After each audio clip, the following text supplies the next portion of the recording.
Today, we're ignoring positional needs and drafting the best available player until we win a Super Bowl. I'm going to start here by hitting Y on my controller. You guys thought I rigged this last time. I'm just going to hit Y, and our random team to take over is the Jacksonville Jaguars. Everything's going to be set to auto because I don't get to control anything outside of our actual draft, which means no free agency, no midseason trades. Thankfully, this team isn't too bad, but we do have some positional needs. However, we're unable to take this into consideration when we hop into the draft. For our first year, we're downloading a realistic 2025 draft class. I'm just going to download the first one available by Magic 913. So when we're setting our prospects and our scouts, we have to ignore our team needs. And despite having Trevor Lawrence, it's clear that quarterback is the best position available. And for the first season, we're able to go through our entire scouting process, including firing and hiring new scouts, combine days, pro days, the whole 9 yards. We did not make the playoffs in our first season. Let me guess, the Chiefs won the Super Bowl. I'm pretty impressed with the accuracy of this season's sim. Of all the players available, we signed absolutely nobody. Thanks for that one, General Manager. In mock draft number 5, they now have us taking Landon Jackson, and it looks like we may even have a chance at Emeka Egbuka if he falls. Tony Horton. This was much easier in our last video when I had the first overall pick and I didn't have to worry about who would get picked before me. Tony Horton is gone, Emeka Egbuka is gone, and now it's our turn. Oh gosh, Carson Beck is still available.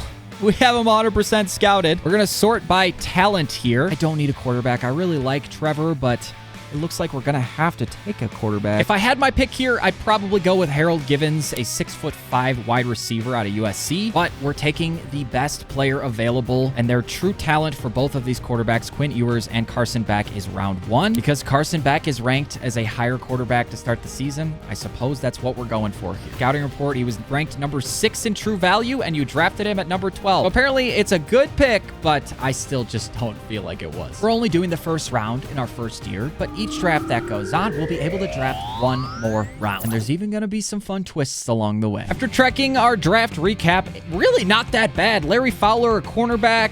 We got a center, which we needed. Carson Beck is an 80 overall with a hidden dev trait. To be honest, I do love Trevor, but I don't hate this in the end. What I would do in this situation is trade Trevor Lawrence away and see what we could get for him, but I'm not allowed to do that in this sim. It's been widely accepted over the last several years that drafting the best available player is supreme to drafting positional needs. Today with this test, we're going to put that to the test. For the 2026 draft class, it's not going to be so simple that we know all the players. There are 5 different settings for our class depth between very weak, weak, normal, strong, and very strong. So we'll be spinning this wheel to see which setting we'll be putting our next draft class at. I've got all 5 classes on here, written several times, and this could very well determine how well we do, especially if we have later picks in the draft.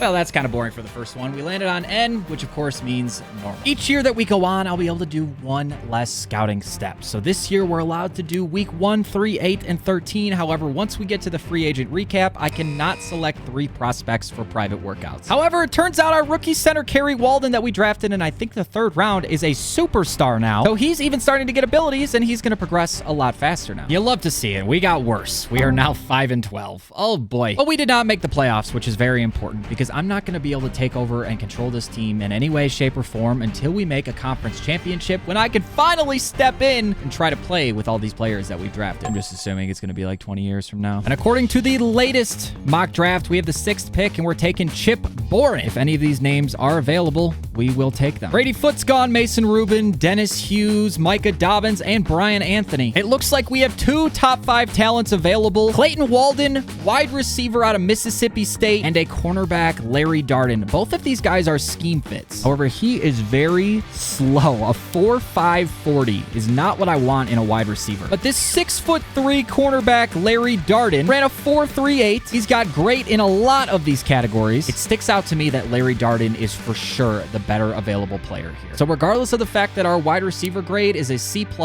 and our cornerback grade is a B-, we're still going to go with Larry Darden, the cornerback, and see how good of a value this actually is. Larry Darden was ranked number 5 in true value, and you drafted him at number 6. Let's freaking go. Hidden dev trait, 93 excel, 94 speed. That was best available. Now let's see if he fits into our actual game plan. And since it's year 2, we get to select in the 2nd round as well. We do have a rounds 1 to 2 true talent and a round 2 to 3. So clearly of these options that we actually have scouted, Marcus Higgins, wide receiver. Hey, we're getting one anyways. That's really not that bad. He's 6'1". He's got great acceleration acceleration. Very slow, though. 4.5 on the 40. Man, these not a fast wide receiver class. Deep route running is an F, though. So he's clearly like a possession short wide receiver. He's the best available true talent, so let's go ahead and select him. It kind of works with our positional needs. He was number 23 true value. We drafted him at 38. That's pretty good. When we're looking at overalls here, it's not that great. Our star corner is only a 77 overall. Marcus Higgins, the wide receiver we drafted, is a 74. We did get a running back, though, from the CPU draft. He was in the 5th round, a 74 overall. This is a steal for us. And he's a hidden dev trait. This guy might be really good. And after just one season, Carson Beck is only a star dev trait. He doesn't get any abilities, but he's a higher overall than Trevor Lawrence. Defensively, our team is really suffering, and I wish I could just go after these key positions of need. But we'll continue to do the strategy to see how this works. It's that time. Let's see which strength draft class we're going to be choosing here. So I'm trying to spin this without whacking myself in the face, dude. Come on, baby. Don't give me anything too bad. This was fun during Super Bowl week, but I feel like it's going to make me pay right now. Come on, something very... stay there. Stay there! Very strong draft class. Remember, not only are we getting a very strong draft class, but the rest of the league is getting a very strong draft class. So a lot of teams could get a lot of good players here. I think it's important that we stink this season so we get a high pick. We had an amazing start to the season, going 6-1, but completely collapsed in the second half. At the 18th spot, Jimmy Schwain, which we do need a defensive tackle. I suppose if he's the first one, the best one available, that would be really good for us. And since we're unable to do full scouting throughout the year, we're getting less and less information as we go, as the CPU is just not very good at this. B-. He was ranked number 30, and we took him at 18. He's normal dev trait as well. This is so bad. However, we did get a decent free safety before drafting a terrible wide receiver in the 3rd round. This was an awful draft. Our best player is a 74 overall, position we didn't need. Oh my. But while we're at it, let's go ahead and spin for the next draft class that I'm going to be setting. And I'll set it early enough this time so that it actually works. That one was on me. Okay, this one is going to be just a regular strong, but still strong is good. I continued down this path every year, being able to scout less and less, but manually draft further into the draft. To be honest, I'm not sure whether this helped or hurt my chances, because sometimes we were taking absolute steals. We got a value pick. Oh, hidden dev trait. Okay, that's good. And sometimes we were getting embarrassed in front of the world, like Mike Ditka trading all 7 picks for Ricky Williams type of embarrassed, by taking players like Austin Peck, who was valued at 203, yet we took him at pick 34. Oh my gosh, what a reach. Oh, that's so bad. That's so bad. 99 speed though, bro. Are you serious? In order to do best available, scouting is 99% of the game, because if you're not at least filling your positional needs, you need to be 100% sure you're taking the actual best player. But when the CPU scouts, you're left shooting in the dark. However, after several miserable seasons with miserable records equating to high draft picks that I couldn't possibly screw up until I did, we started to find gems like Justin Overstreet, Damon Beal, and Pete Abraham. It is heartbreaking to have a terrible season just for the wheel to give you a very weak draft class. Wrong! Go back! No, we go to very weak, so you don't even get to reap the rewards of a high draft pick. I found myself being forced to take wide receiver after wide receiver, offensive tackle after offensive tackle, and never actually improve the positions we needed, like edge rusher. But finally, after 8 years, we found ourselves in the wild card game against the Texans. And as you can see, no force wins. I mean, we're putting up 3 points against the 49ers. I don't think this team is very good, but let's see if we can make the conference championship. Come on, Jacksonville, up 7-0. Get some more points here. That would be huge. No, we turned it over. They tied it up at 7. Now they've got the ball and took the lead. Come on, 10-10. Can we take a lead? 13-10 is not going to do it. We give up 7, and they end up coming home with the victory. The first time we make the playoffs, we lose in the wild card round. I'm dying here, bro. Of course, we also lose Carson Beck since he was regressing anyways, and now find ourselves needing a quarterback, which thankfully also was the best available. And we found Jace Albright, who I bet is going to have an immediate impact on our team. Oh, 6-11. Oh my gosh, our team's gonna start getting worse again. So after drafting yet again a terrible class full of players we literally couldn't use, somehow Jace led us back to the wild card round for a rematch against the Texans. Please, oh please, get us at least to the next round. We take an early 7-0 deficit, and then they get the ball back again. Come on, man, 14-0. We need a score. We don't get it. We're late in the 3rd. It's only a 7-point game. We tie it up.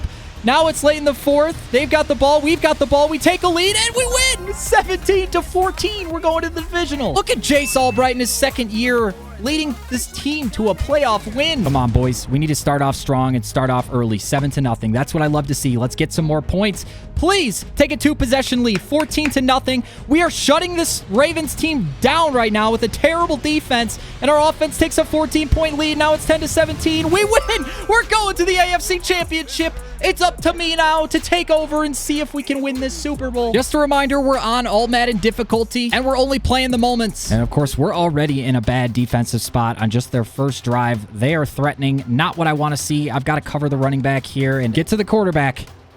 No! We got in. We can't cover anyone. We're not particularly set up to run the ball, but I'm going to give it a try anyways. We do have a good running back at least. Eyeing the drag route over the middle. Come on. He caught it. Touchdown, baby. There's no way they run it. So we got to get to the quarterback, and we do, and we force 3 points. 1-possession game, dude. All right, starting with this. Big 3rd and 9. Let's see what these safety... Oh, I got a touchdown, bro. Please don't tell me you overthrew him. Please. And pray that I can even make that. Honestly, I don't know how good or bad this guy is, but I'll take the 3. 3rd and 4 here. Who wants to get open?